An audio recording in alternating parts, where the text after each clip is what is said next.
അപ്പോസ്തല പ്രവർത്തനങ്ങൾ 1:8 പരിശുദ്ധാത്മാവ് നിന്റെ മേൽ വരുമ്പോൾ നീ ശക്തി പ്രാപിക്കും. അതാണ് പരിശുദ്ധാത്മാ അഭിഷേക ധ്യാനം, കരിസ്മ പരിശുദ്ധാത്മാ അഭിഷേക ധ്യാനം.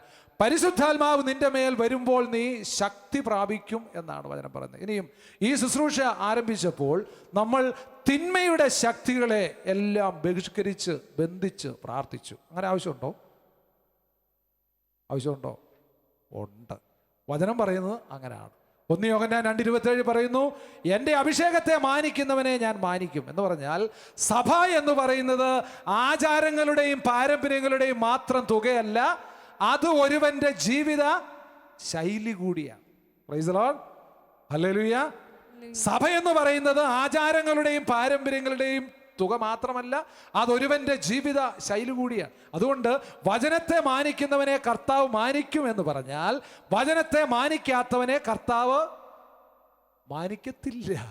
Praise the Lord. അപ്പോൾ അതുകൊണ്ടാണ് വചനത്തെ മാനിക്കുന്നവനെ കർത്താവ് മാനിക്കും. അപ്പോൾ നമ്മൾ എന്തിനാണ് നമ്മളിങ്ങനെ ബന്ധിച്ച് പ്രാർത്ഥിച്ചതെന്ന് ചോദിച്ചാൽ, ലൂക്കോസിന്റെ സുവിശേഷം 24-ാം അധ്യായം 45-ാം തിരുവചനത്തിൽ കർത്താവിൻ്റെ കൂട്ടത്തിൽ നടന്ന ശിഷ്യന്മാരുടെ ഹൃദയങ്ങളെ വിശുദ്ധ ലിഖിതം ഗ്രഹിക്കുവാൻ തക്കവണ്ണം തുറന്നപ്പോഴാണ് അവർക്ക് വചനം മനസ്സിലായത്. Praise the Lord. ലൂക്കോസിന്റെ സുവിശേഷം 24:45 വായിക്കാമോ? വിശുദ്ധ ലിഖിതങ്ങൾ ഗ്രഹിക്കാൻ തക്ക വിധം അവരുടെ മനസ്സ് അവൻ തുറന്നു. കണ്ടോ, കൂട്ടത്തിൽ നടന്ന ശിഷ്യന്മാരുടെ ഹൃദയങ്ങളെ കർത്താവ് തുറന്നു കഴിഞ്ഞപ്പോഴാണ് അവർക്ക് വിശുദ്ധ ലിഖിതം മനസ്സിലായത്. അതുകൊണ്ടാണ് നമ്മൾ പരിശുദ്ധ കുർബാനയിൽ പറയുന്നത്, സ്വർഗസ്ഥനായ പിതാവേ എന്ന് നിന്നെ വിളിച്ചു പ്രാർത്ഥിക്കുവാൻ തക്കവണ്ണം ഞങ്ങളുടെ ഹൃദയങ്ങളെ നീ വിശദീകരിക്കണമേ, തുറക്കണമേ എന്ന് വിശുദ്ധ കുർബാനയുടെ ഇടയിൽ നമ്മൾ പ്രാർത്ഥിക്കുന്നത് അതുകൊണ്ടാണ്. അപ്പോൾ തിന്മയുടെ ശക്തി നമ്മളിലേക്ക് കടന്നു വന്നാൽ നമുക്ക് സന്തോഷം തരത്തില്ല, സൗഭാഗ്യം തരത്തില്ല, നമ്മളെ സ്തുതിക്കാൻ സമ്മതിക്കത്തില്ല. ഇനിയും കർത്താവ് ഇഷ്ടപ്പെട്ട് തിരഞ്ഞെടുത്ത എത്ര പേരായിരുന്നു? 12 ശിഷ്യന്മാരിൽ ഒരാളിലേക്ക് എപ്പോഴാണ് സാത്താൻ കയറിയതെന്നാണ് വചനം പറയുന്നത്? അറിയാമോ? കർത്താവ് തെരഞ്ഞെടുത്ത 12 പേരിൽ ഒരുവനായ യൂദാസിലേക്ക് എപ്പോഴാണ് സാത്താൻ കയറിയതെന്ന് യോഹന്നാന്റെ സുവിശേഷം 13-ാം അധ്യായം 27-ാം തിരുവചനത്തിൽ വായിക്കുന്നു. അപ്പക്കഷ്ണം സ്വീകരിച്ചതിനെ തുടർന്ന് സാത്താൻ അവനിൽ പ്രവേശിച്ചു. അപ്പക്കഷ്ണം സ്വീകരിച്ചതിനെ തുടർന്ന് സാത്താൻ അവനിൽ പ്രവേശിച്ചു. അപ്പോൾ നമ്മൾ വചനത്തെ മനസ്സിലാക്കിക്കൊണ്ടാണ് പരിശുദ്ധാത്മാ അഭിഷേക ധ്യാനത്തിൽ പങ്കെടുക്കുക. നമ്മൾ കേട്ട കുറേ കഥകൾ നമുക്കറിയാം. വചനത്തിലൊന്നും കർത്താവ് ഒരു കഥയും പറഞ്ഞിട്ടില്ല. ഈ ശുശ്രൂഷയിലും അങ്ങനെയാണ്. ഈ ശുശ്രൂഷയിൽ കഥയില്ല. വചനത്തെ കണക്ട് ചെയ്തുകൊണ്ട് പരിശുദ്ധാത്മാ അഭിഷേകത്തിൽ മോശയോട് കർത്താവ് പറഞ്ഞു, പുറപ്പാടിന്റെ പുസ്തകം 4-ാം അധ്യായം 12-ാം തിരുവചനത്തിൽ മോശയോട് കർത്താവ് പറഞ്ഞു, ആകയാൽ നീ പുറപ്പെടുക, സംസാരിക്കാൻ ഞാൻ നിന്നെ സഹായിക്കും, നീ പറയേണ്ടത് എന്തെന്ന് ഞാൻ പഠിപ്പിച്ചു തരും. ഓക്കെ, സംസാരിക്കാൻ ഞാൻ നിന്നെ സഹായിക്കും. ആരാ നമ്മളെ സഹായിക്കുന്നത്? പരിശുദ്ധാത്മാവ് അല്ലേ? യേശുക്രിസ്തു പറഞ്ഞു, ഞാൻ പോകുന്നു, ഞാൻ പോയി കഴിയുമ്പോൾ ഒരു സഹായകനെ നിങ്ങൾക്ക് ഞാൻ അയച്ചു തരും. ആരാണ് ഈ സഹായകൻ? പരിശുദ്ധാത്മാവ്. പ്രത്യേകിച്ച് മലങ്കര കുർബാനയിൽ ഇങ്ങനെ പ്രാർത്ഥനയുണ്ട്. മലബാർ കുർബാനയും ലത്തീൻ കുർബാനയും അറിയാമെങ്കിലും എന്നും ചൊല്ലുന്നത് മലങ്കര കുർബാന ആയതുകൊണ്ട് ആ കുർബാനയിൽ ഇങ്ങനെ പ്രാർത്ഥനയുണ്ട്. പ്രിയപ്പെട്ടവരെ, പരിശുദ്ധാത്മാവ് ഈ അപ്പത്തെ കർത്താവ് യേശു മിശിഹായുടെ ശരീരമാക്കി മാറ്റട്ടെ. പരിശുദ്ധാത്മാവ് ഈ കാസായെ കർത്താവ് യേശു മിശിഹായുടെ തിരുരക്തമായി പരിവർത്തനം ചെയ്യിക്കട്ടെ. Praise the Lord.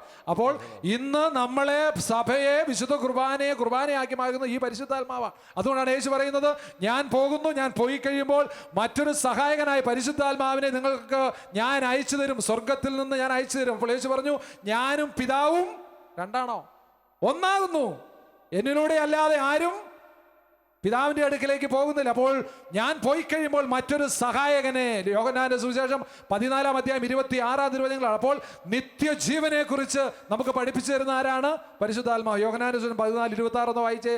എന്നാൽ എന്റെ നാമത്തിൽ പിതാവ് അയക്കുന്ന സഹായകനായ പരിശുദ്ധാത്മാവ്, യേശുവിന്റെ നാമത്തിൽ പിതാവ് അയക്കുന്ന പരിശുദ്ധാത്മാവ് എല്ലാ കാര്യങ്ങളും നിങ്ങളെ പഠിപ്പിക്കുകയും ഞാൻ നിങ്ങളോട് പറഞ്ഞിട്ടുള്ളതെല്ലാം നിങ്ങളെ അനുസ്മരിപ്പിക്കുകയും ചെയ്യും. കണ്ടോ, യേശുക്രിസ്തു ഈ ലോകത്തിൽ ജീവിച്ചപ്പോൾ നമ്മളെ പഠിപ്പിച്ച, നമുക്ക് തന്ന വചനത്തിന്റെ അഭിഷേകം നമ്മളിലേക്ക് വീണ്ടും നമ്മളെ ഓർപ്പിപ്പിക്കുന്ന ആരാണ്?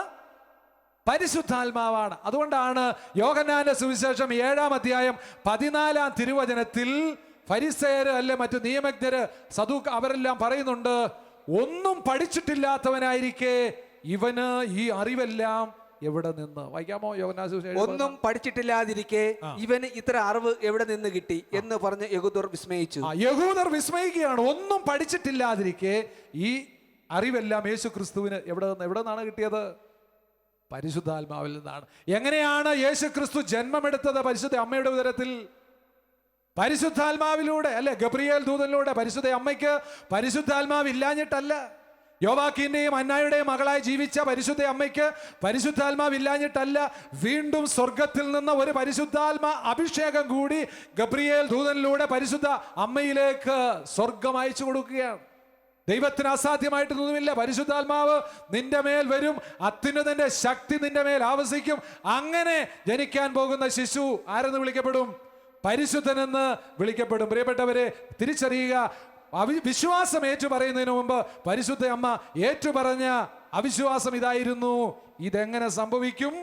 ഞാൻ പുരുഷനെ അറിയുന്നില്ല. അപ്പോൾ വിശ്വാസമില്ലാതെ വിശ്വാസിയായിട്ട് അഭിനയിക്കരുത്. മറ്റൊരു വാക്കിൽ പറഞ്ഞാൽ, പരിശുദ്ധാത്മ ശക്തി, നാം കൂടിക്കൊണ്ടിരിക്കുന്ന പരിശുദ്ധാത്മ അഭിഷേക ധ്യാനമാണ്.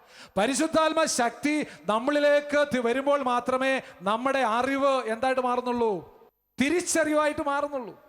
അല്ലെങ്കിൽ നമ്മൾ സാധാരണക്കാരനെ പോലെ ലൗകിക മനുഷ്യർക്ക് ആത്മീയ കാര്യങ്ങൾ നല്ലതാണോ? പോഷത്വമാണ്. പോഷത്വമാണ്. ലൗകിക മനുഷ്യർക്ക് ആത്മീയ കാര്യങ്ങൾ പോഷത്വമാണ്. ചില വ്യക്തികളിൽ യാതൊരു മാറ്റങ്ങളും ഇല്ല. വചനം കേട്ടാലും ഒരു മാറ്റം ഇല്ലാത്തതിന്റെ കാരണം വെറുതെ ഇങ്ങനെ ശരീരം കൊണ്ട് മാത്രം ഇരിക്കുകയാണ്. ആത്മാവിന്റെ അഭിഷേകം ഉണ്ടാകുന്നില്ല. അപ്പോൾ വചനത്തിൽ പരിശുദ്ധാത്മാവിൽ നിറഞ്ഞ, നേരത്തെ പറഞ്ഞ പോലെ തിന്മയുടെ ശക്തികളെ ബന്ധിച്ച് ബഹിഷ്കരിച്ച്, ഇപ്പൊ വീടുകളിൽ സന്ധ്യാപ്രാർത്ഥന നടത്തുമ്പോൾ കുടുംബനാഥനെ വിളിച്ച്, കുടുംബനാഥയെ ഒരുമിച്ച് വിളിച്ച്, മക്കളെ വിളിച്ച് ഒരുമിച്ച് കരങ്ങൾ സ്വർഗത്തിലേക്ക് ഉയർത്തി നമുക്ക് ഒരുമിച്ചൊന്ന് കർത്താവിനെ സ്തുതിക്കാം, ആരാധിക്കാം, മഹത്വപ്പെടുത്താം എന്ന് പറഞ്ഞ് സന്ധ്യാപ്രാർത്ഥനയ്ക്ക് ഇരിക്കുമ്പോൾ സന്ധ്യയ്ക്ക് തന്നെ സന്ധ്യാപ്രാർത്ഥന നടത്തണം. 12 മണിക്ക്, രാത്രി 12 മണിക്കല്ല സന്ധ്യാപ്രാർത്ഥന നടത്തുക. അതിന് പറയുന്ന പ്രാർത്ഥന പാതിരാ പ്രാർത്ഥന എന്നാണ്. അപ്പോൾ സന്ധ്യയ്ക്ക് പ്രാർത്ഥിക്കാനിരിക്കുന്ന സമയത്ത് ഈ സ്തുതിച്ച് കർത്താവിനെ മഹത്വപ്പെടുത്തിയില്ലെങ്കിൽ സാത്താൻ നമുക്ക് എന്ത് തരും? സാധാരണ വന്നുകൊണ്ടിരിക്കുന്നത് ഉറക്കം തരും, അല്ലെ? ഹാ എന്ന് വെച്ചോണ്ടിരിക്കാൻ തുടങ്ങും.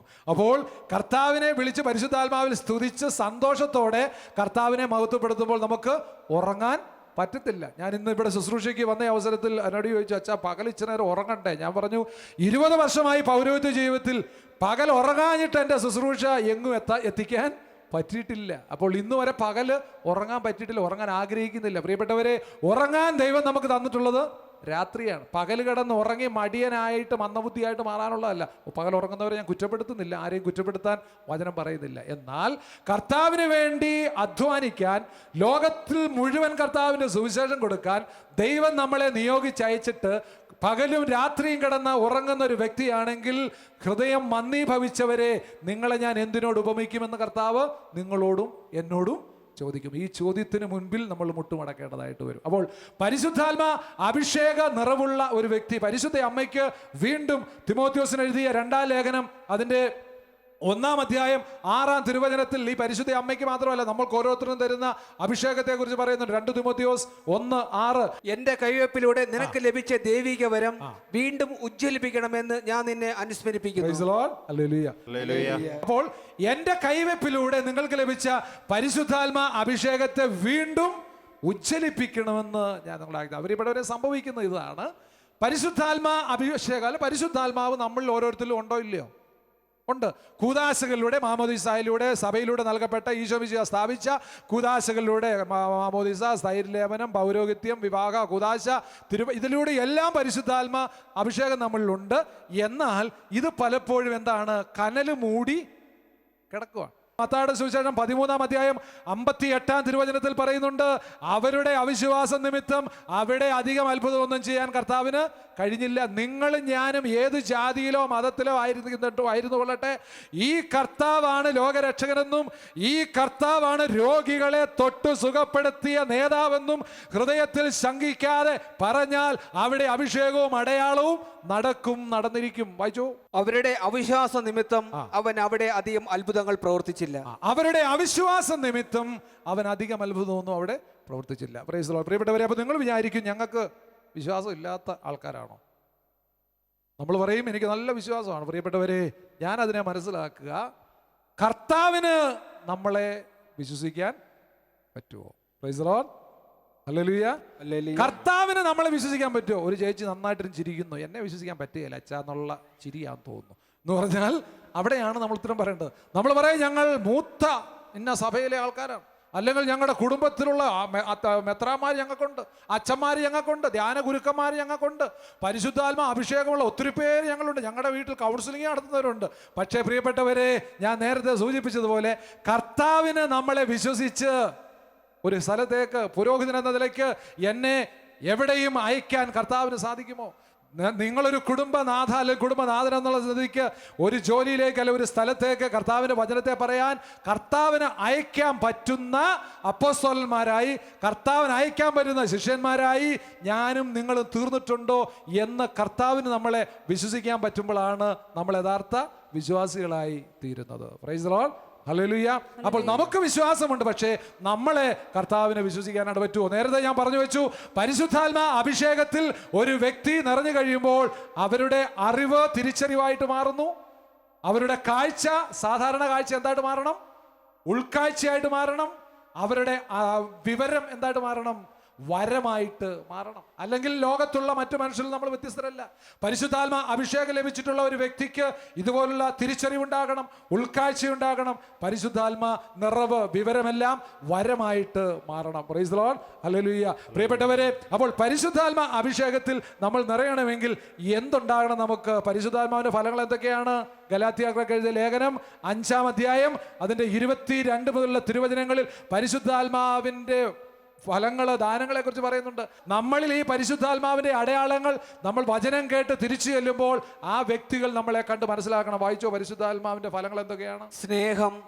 അപ്പോൾ പരിശുദ്ധാത്മാ അഭിഷേകം നിറയുന്ന ഒരു വ്യക്തിയിൽ പരസ്പര സ്നേഹം ഉണ്ടാകണം. സ്നേഹം എന്ന് പറഞ്ഞാൽ ശത്രുക്കളെ പോലും സ്നേഹിക്കാൻ പറഞ്ഞിരിക്കുന്ന കർത്താവ്, ശത്രുക്കളെ സ്നേഹിച്ചു പഠിച്ച കർത്താവ്. അല്ലെങ്കിൽ എനിക്കിഷ്ടമുള്ളവനാണ് എൻ്റെ അടുത്തിരിക്കുന്നതെങ്കിൽ, എനിക്കിഷ്ടമുള്ള ആളാണ് കുർബാനയ്ക്ക് എനിക്ക് സ്തുതി കൊടുക്കുന്നതിൽ എനിക്ക് ഭയങ്കര ഇഷ്ടമാണ്, ശത്രുവാണെങ്കിൽ പോലും ആ പരിശുദ്ധ കുർബാനയിൽ അവിടെ സ്തുതി കൊടുക്കാൻ ദൈവം നിന്നെ അനുഗ്രഹിക്കട്ടെ എന്ന് പറഞ്ഞ് സ്തുതി കൊടുക്കാൻ പറ്റുമ്പോഴേ പ്രിയപ്പെട്ടവരെ നമ്മൾ വചനത്തെ മാനിക്കുന്ന വ്യക്തിയായി മാറുന്നുള്ളൂ. Praise the Lord. വചനത്തെ മാനിക്കുന്ന, അപ്പൊ അങ്ങനെയുള്ളവനെ കർത്താവും മാനിക്കുകയാണ്. അപ്പോൾ പരിശുദ്ധാത്മാവിന്റെ ഫലങ്ങൾ: 1 സ്നേഹം, 2 ആനന്ദം. ആനന്ദം. പരിശുദ്ധാത്മാവിൽ നിറയുന്ന ഒരു വ്യക്തിക്ക് ആനന്ദമുണ്ട്. ഞാനിവിടെ വചനം പറയുന്ന സമയത്ത് ഞാൻ സന്തോഷത്തോടെ ചിരിച്ചുകൊണ്ടാണ് വചനം പറയുന്നത്. എങ്ങനെയെങ്കിലും ഈ ധ്യാനം തീർന്നാൽ മതി, അല്ലെ എങ്ങനെയെങ്കിലും അടുത്ത ജോലിക്ക് പോകാനുള്ള ചിന്തയോടല്ല. പ്രിയപ്പെട്ടവരെ, പരിശുദ്ധാത്മാവിൽ നിറഞ്ഞു പറയുമ്പോൾ സന്തോഷത്തോടെ കർത്താവിനെ സ്തുതിക്കാം. എല്ലാ സമയവും പരിശുദ്ധാത്മാവിന്റെ ഫലത്തിൽപ്പെട്ടതാണ് ആനന്ദം. അപ്പൊ പരിശുദ്ധാത്മാ അഭിഷേകം ഉണ്ടാകുന്ന ഒരു വ്യക്തി എപ്പോഴും സന്തോഷത്തോടെ ആനന്ദത്തോടെ ഇരിക്കണം. അതാണ് പലർക്കും ഇല്ലാത്തത്. ഞങ്ങളുടെ അവസ്ഥ അറിഞ്ഞ അച്ഛന് പോലും ചിരിക്കാൻ പറ്റത്തില്ല എന്നൊരു പക്ഷേ നിങ്ങൾ മാനുഷിക മേഖലയിൽ പറയും. പ്രിയപ്പെട്ടവരെ, മാനുഷിക മേഖലയിൽ നിന്ന് ദൈവിക മേഖലയിലേക്ക് ഉയരാതെ കർത്താവിൻ്റെ മുഖം സൂര്യനെ പോലെ പ്രകാശിക്കുന്നത് കാണാൻ പറ്റത്തില്ല. പല ആളുകളും, വചനം കേട്ട വ്യക്തികൾ പോലും, കർത്താവ് പോലും പറഞ്ഞു, ഹൃദയം മന്ദീഭവിച്ചവരെ ഞാൻ നിങ്ങളെ എന്തിനോട് ഉപമിക്കും എന്ന് പറഞ്ഞാൽ, ഈ വചനത്തിൻ്റെ ശക്തി അറിഞ്ഞിട്ടും പ്രകാശത്തേക്കാൾ അധികമായി അന്ധകാരത്തെ സ്നേഹിക്കാൻ മനസ്സിൽ തീരുമാനമെടുത്തിരിക്കുന്ന ഒരു വ്യക്തിക്ക് കമിഴ്ത്തി വെച്ച കുടത്തിന്റെ പുറത്ത് വെള്ളമൊഴിക്കുന്നത് പോലെ വചനമാകുന്നുള്ളൂ. ആ വ്യക്തിക്ക് മാനസാന്തരം ഉണ്ടാകുന്നില്ല, ആ വ്യക്തിയുടെ കുടുംബത്തിൽ മാനസാന്തരം ഉണ്ടാകുന്നില്ല. പ്രിയപ്പെട്ടവരെ, സക്കേവൂസ്, ലൂക്കോസിന്റെ സുവിശേഷം 19-ാം അധ്യായം 1 മുതലുള്ള തിരുവചനത്തിൽ സക്കേവൂസ് കർത്താവിനെ കാണണമെന്ന് ഹൃദയം കൊണ്ട് ആഗ്രഹിച്ചു. കാണണം. യേശു അതിലെ പോയപ്പോൾ എനിക്ക് യേശുവിനെ കാണണമെന്ന് മാത്രമേ സക്കേവൂസ് ഹൃദയത്തിൽ ആഗ്രഹിച്ചുള്ളൂ. കർത്താവ് ഹൃദയത്തെ പരിശോധിക്കുന്ന കർത്താവാണ്. അതുകൊണ്ടാണ് എത്ര പ്രായമായ വ്യക്തിയായാലും, ഏത് സഭയിലെ വ്യക്തിയായാലും, ആഡംബരങ്ങളിലും അല്ലെങ്കിൽ ആചാരങ്ങളിലും മാത്രം കുടുങ്ങി ഈ യേശു ക്രിസ്തുവിന്റെ വചനത്തെ മാനിക്കാത്ത ക്രിസ്ത്യാനിയായി ജീവിക്കരുത് എന്ന് പറയുന്നത് അതുകൊണ്ടാണ്. സക്കേവൂസ് കർത്താവിനെ കാണണമെന്ന് ഹൃദയത്തിൽ ആഗ്രഹിച്ചപ്പോൾ ഹൃദയത്തെ പരിശോധിക്കുന്ന കർത്താവ് അവന്റെ കുറവ് അവന് മനസ്സിലാക്കി കൊടുത്തു. അവനായിരിക്കുന്ന സാഹചര്യത്തിൽ അവൻ ചെയ്തുകൊണ്ടിരിക്കുന്ന ചുങ്കം പിരിച്ചുകൊണ്ടിരുന്നാൽ ഈ കർത്താവിനെ കാണാൻ പറ്റത്തില്ല. അവന്റെ ജോലിയിൽ നിന്ന് മാറണം. അവന് തിരിച്ചറിവ് കൊടുത്തു. അവന് പൊക്കക്കുറവുണ്ട്. അവൻ നിൽക്കുന്ന സ്ഥലത്ത് നിന്നാൽ കർത്താവിനെ കാണാൻ പറ്റത്തില്ല. അവൻ ഓടണമെന്ന് അവന് ഉൾബോധ്യമുണ്ടായി. അതാണ് നേരത്തെ പറഞ്ഞ ഉൾക്കാഴ്ച, ഉൾബോധ്യമുണ്ടായി. ഓടണം. ആർക്ക് മുമ്പേ ഓടണം? കർത്താവിന് മുമ്പേ ഓടി അവൻ സിക്കമൂർ മരത്തിൽ കയറിയിരുന്നു. പ്രിയപ്പെട്ടവരെ, ഇനിയുമാണ് തിരിച്ചറിയേണ്ടത്.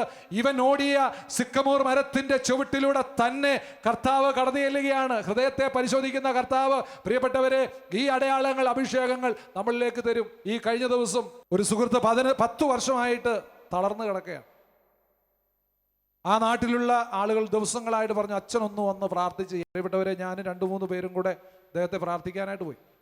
ചെന്നപ്പോൾ കട്ടിലേൽ ഇങ്ങനെ അദ്ദേഹം കിടക്കുകയാണ്.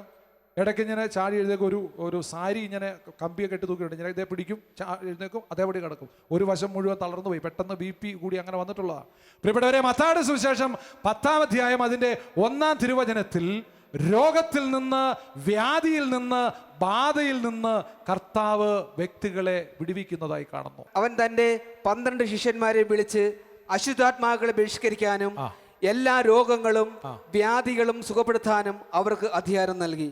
അവൻ ശിഷ്യന്മാരെ വിളിച്ച് രോഗികളെ സുഖപ്പെടുത്താൻ, പിന്നെന്താ, വ്യാധികളിൽ നിന്ന് വിടുവിക്കാൻ, പിന്നെന്താ, അശുദ്ധാത്മാക്കളെ ബാധയിൽ നിന്ന് ഒഴിവാക്കാൻ, അശുദ്ധാത്മാക്കളെ ബഹിഷ്കരിക്കാൻ അനുഗ്രഹം കൊടുത്തു. പ്രിയപ്പെട്ടവരെ, ഇത് ആദ്യം 12 ശിഷ്യന്മാർക്ക് കൊടുത്തു, വീണ്ടും അത് 72 അപ്പോസ്തലന്മാർക്ക് കൊടുത്തു. അത് വീണ്ടും മർക്കോസിന്റെ സുവിശേഷം 16-ാം അധ്യായം 17-ാം തിരുവചനത്തിൽ വിശ്വസിക്കുന്നവർക്കെല്ലാം കർത്താവ് ഈ അടയാളം കൊടുക്കുകയാണ്. അപ്പോൾ കാലാകാലങ്ങളിൽ കാലഘട്ടത്തിന്റെ പ്രവാചകനായി ഓരോ വ്യക്തികളെ കർത്താവ് നിയോഗിച്ച് ഈ അധികാര സഭയിലൂടെ കർത്താവ് ഓരോരുത്തർ കൊടുക്കുകയാണ്. അപ്പോൾ അങ്ങനെ ഈ മനുഷ്യന്റെ അടുത്ത് ചെന്ന് അദ്ദേഹത്തിന്റെ തലയിൽ ഇങ്ങനെ കൈവച്ച് പ്രാർത്ഥിച്ച്, ഞാൻ പ്രാർത്ഥിച്ചപ്പോൾ എനിക്ക് വെളിപ്പെടുത്തി കിട്ടിയത് ഇങ്ങനെയാണ്. ഇദ്ദേഹം, ഈ ഒരു മനുഷ്യൻ മുഖാന്തരം, അദ്ദേഹം ക്രിസ്ത്യാനിയാണ്, മനുഷ്യൻ മുഖാന്തരം അനേക ആളുകൾ, പ്രത്യേകിച്ച് സ്ത്രീകൾ അനേകർ കരഞ്ഞ് നിലവിളിച്ച് വേദന അനുഭവിക്കുന്നു എന്നെനിക്ക് മനസ്സിലായി. ഞാനത് മറുപടി ഒന്നും പറഞ്ഞില്ല. ഞാൻ പറഞ്ഞു, ഇത്ര ഇത് വെള്ളം പ്രാർത്ഥിച്ചു കൊടുത്തു, ഇത്ര ദിവസം കുടിച്ചോ, എന്നിട്ട് എന്ത് മാറ്റം ഉണ്ടാകുമെന്ന് പറയണമെന്ന് പറഞ്ഞു. പ്രിയപ്പെട്ടവരെ, അതിനുശേഷം തിരിച്ച് ഞാൻ പോന്നപ്പോൾ എൻ്റെ കൂടെ ഉണ്ടായിരുന്ന ചേട്ടന്മാരോട് ഞാൻ ചോദിച്ചു, അവർ നിങ്ങൾ ധ്യാനമൊക്കെ കൂടിയിട്ടുള്ള ആൾക്കാരാണല്ലോ. ഞാൻ ചോദിച്ചു, ഈ മനുഷ്യൻ ആരെയാണ് ഇത്രയേറെ ദ്രോഹിച്ചിട്ടുള്ളത്? പലരുടെ കണ്ണുനീർ കർത്താവ് കാണിച്ചു തരുന്നല്ലോ എന്ന് പറഞ്ഞു. അപ്പോൾ ആ ചേട്ടന്മാര് ചിരിച്ചുകൊണ്ട് പറയുകയാണ്, അച്ഛന് മനസ്സിലായല്ലേ? ഞാൻ പറഞ്ഞ ചിലതെനിക്ക് മനസ്സിലായി, എല്ലാം കർത്താവിനും മനസ്സിലായി. Praise the Lord. ചിലതെനിക്ക് മനസ്സിലായി, എല്ലാം കർത്താവിനും മനസ്സിലായിട്ടുണ്ട്. എന്തായിരുന്നു പ്രിയപ്പെട്ടവരെന്ന് അറിയാമോ അദ്ദേഹത്തിന്റെ പ്രശ്നം? അദ്ദേഹം ക്രിസ്ത്യാനിയായ ഒരു മനുഷ്യനാണ്. അപ്പോൾ വചനത്തെ മാനിക്കാതെ 5 പേരെ വിവാഹം കഴിച്ച മനുഷ്യൻ. പലയിടത്ത് എത്ര മക്കളുണ്ടെന്ന് അയാൾക്കെന്നെ അറിയത്തില്ല. ഭാര്യമാർ എവിടെയൊക്കെയാണെന്ന്, ഒരു ഭാര്യ പേരിന് കൂടുതലുണ്ട്, ബാക്കിയല്ലേ എവിടെയൊക്കെയോ ഉണ്ട്. ഈ സ്ത്രീകളുടെ മുഴുവൻ കണ്ണുനീര് കർത്താവിൻ്റെ തിരുസന്നിധിയിലുണ്ട്. വചനം പറയുന്നു, പ്രിയപ്പെട്ടവരെ, നിന്റെ പാപം നിന്നെ വേട്ടയാടുമെന്ന് അറിഞ്ഞുകൊള്ളുക. ദൈവം ശപിക്കുന്ന കർത്താവല്ല. നാം ചെയ്ത പാപങ്ങൾക്ക് ദൈവത്തിരുമുമ്പാകെ നാം അത് ഏറ്റുപറയേണ്ടി വരും. ബാറൂക്കിന്റെ പുസ്തകം 4-ാം അധ്യായം 28-ാം തിരുവചനത്തിൽ പറയുന്നു, കർത്താവിൽ നിന്ന് അകലാൻ മനസ്സ് കാണിച്ചതിന്റെ 10 ഇരട്ടി ശക്തിയോടെ തിരിച്ചു വന്നാൽ നിന്നെ ഞാൻ എന്ത് ചെയ്യാം? പുനഃസ്ഥാപിക്കാം. കർത്താവിൽ നിന്ന് അകലാൻ മനസ്സ് കാണിച്ചതിന്റെ 10 ഇരട്ടി ശക്തിയോടെ തിരിച്ചു വന്നാൽ നിന്നെ ഞാൻ പുനഃസ്ഥാപിക്കാം. പ്രിയപ്പെട്ടവരെ, നിന്റെ പാപം നിന്നെ വേട്ടയാടുമെന്ന് അറിഞ്ഞുകൊള്ളുക. അപ്പോൾ ഈ വ്യക്തിയുടെ മേൽ പ്രാർത്ഥിച്ചപ്പോൾ വേറെ ഒരു അടയാളവും കർത്താവ് തന്നില്ല.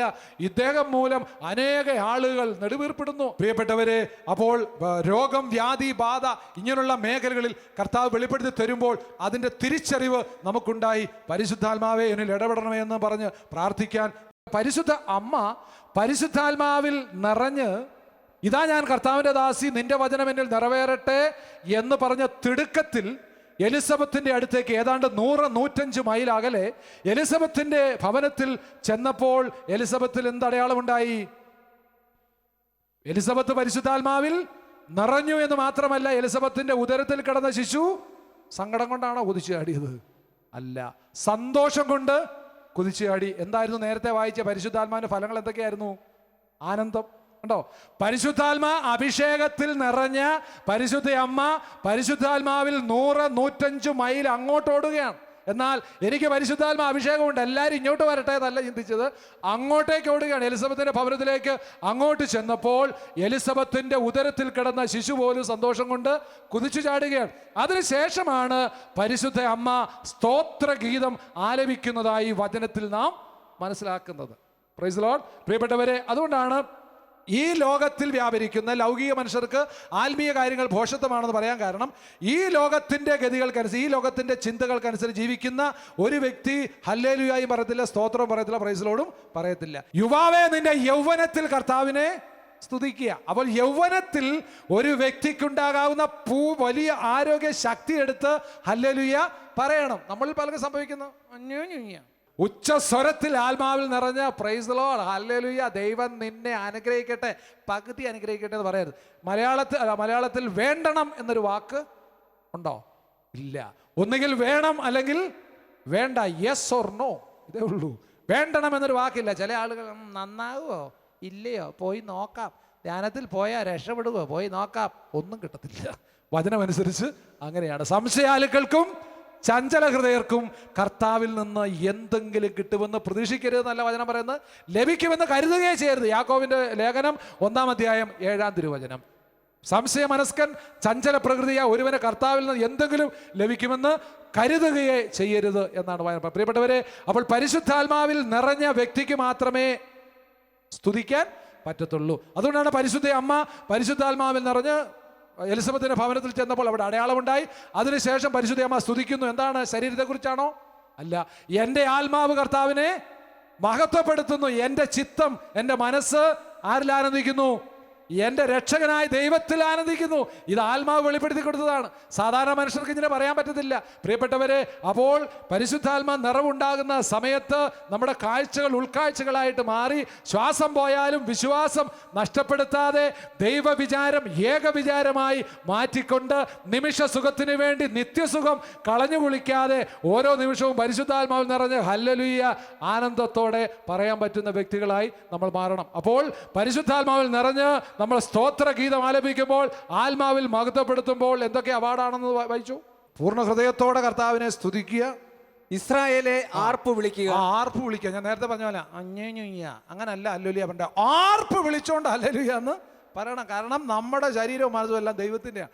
ഈ ദൈവത്തിനെ സ്തുതിക്കാൻ പറ്റാതെ വന്നാൽ എൻ്റെ നാവ് പൊക്കോട്ടെ, ഇങ്ങനെ പറഞ്ഞ് സ്തുതിക്കണം. പ്രിയപ്പെട്ടവരെ, അതാണ്, ആ സ്തുതിപ്പാണ് കർത്താവിന് വേണ്ടത്. എനിക്ക് എൻ്റെ ആരോഗ്യം, എൻ്റെ ജീവിതം, എൻ്റെ പൗരോഹിത്യം മുഴുവനും കർത്താവിനെ ആരാധിക്കാനും കർത്താവിൻ്റെ വചനത്തെ ലോകം മുഴുവനും കൊടുക്കാനുള്ള തീഷ്ണത എനിക്കുണ്ടെങ്കിൽ കർത്താവിനെ അനുഗ്രഹിച്ചുകൊണ്ടേയിരിക്കും, ഓരോ നിമിഷം അനുഗ്രഹിച്ചുകൊണ്ടേയിരിക്കും. അതേസമയം ഇതെല്ലാം കിട്ടിയിട്ടും ഞാൻ പൗരോഹിത്യമൊക്കെ കിട്ടിയതല്ലേ, ഞാൻ വിവാഹമൊന്നും കഴിച്ചില്ലല്ലോ എന്ന് ഇങ്ങനെ ഇരുന്ന് കഴിഞ്ഞാൽ കർത്താവ് പറയും നീ അവിടെ ഇരുന്നോളാൻ പറയും. Praise the Lord, hallelujah. ചിലർക്ക് സംശയം വരും, ഇങ്ങനെ രോഗശാന്തി കിട്ടാൻ വേണ്ടി, അടയാളം കിട്ടാൻ വേണ്ടി, അത്ഭുതം കിട്ടാൻ വേണ്ടി ഇങ്ങനെ പ്രാർത്ഥിക്കാൻ പറ്റുമോ എന്ന് വചന ചിലവ് സംശയിക്കുന്നുണ്ടെങ്കിൽ അവിടെ പറയുന്നത് ഇങ്ങനെയാണ്, ദൈവമേ തുടങ്ങിക്കോ, അവിടുത്തെ പരിശുദ്ധദാസനായ, കേട്ടോണം, ദൈവമേ, അതാണ് അവിടുത്തെ പരിശുദ്ധദാസനായ യേശുവിന്റെ നാമത്തിൽ രോഗശാന്തിയും അടയാളങ്ങളും അത്ഭുതങ്ങളും സംഭവിക്കുന്നതിനായി അവിടുത്തെ കൈകൾ നീട്ടണമേ. Praise the Lord. അവിടുത്തെ വചനം പൂർണ്ണ ധൈര്യത്തോടെ പ്രസംഗിക്കാൻ ഈ ദാസനെ അനുഗ്രഹിക്കണമേ. അവിടുത്തെ വചനം പൂർണ്ണ ധൈര്യത്തോടെ പ്രസംഗിക്കാൻ ഈ ദാസനെ അനുഗ്രഹിക്കണമേ. പ്രിയപ്പെട്ടവരെ, ഇങ്ങനെ പൂർണ്ണ ധൈര്യത്തോടെ ദൈവമേ അവിടുത്തെ ദാസന യേശുവിൻ്റെ നാമത്തിൽ രോഗശാന്തിയും അടയാളങ്ങളും സംഭവിക്കട്ടെ എന്ന് പറയുമ്പോൾ അത് സംഭവിക്കുക തന്നെ ചെയ്യും. പ്രിയപ്പെട്ടവരെ, കയ്യൂന്നി എന്ന് പറയുന്ന തമിഴ്നാട്ടിലുള്ള ഗൂഡല്ലൂരിനടുത്തുള്ള കയ്യൂന്നി എന്ന് പറയുന്ന സ്ഥലത്ത് ഒരു മകൾ 46 വർഷമായി ഈ സ്ത്രീയുടെ ചെവിയിലൂടെ പഴുപ്പ് ഒഴുകുകയും തലവേദനയായിരുന്നു. അവരിനത് സാക്ഷ്യപ്പെടുത്തിയിട്ടുണ്ട്. 46 വർഷമായി ചെവിയിലൂടെ പഴുപ്പ്, തലവേദന. പാവപ്പെട്ട കുടുംബത്തിലെ ഒരു സ്ത്രീ. ഓപ്പറേഷൻ ചെയ്യാൻ ഡോക്ടർമാർ പറഞ്ഞു, സാമ്പത്തിക ബുദ്ധിമുട്ടുള്ളതിനാൽ സാധിച്ചില്ല.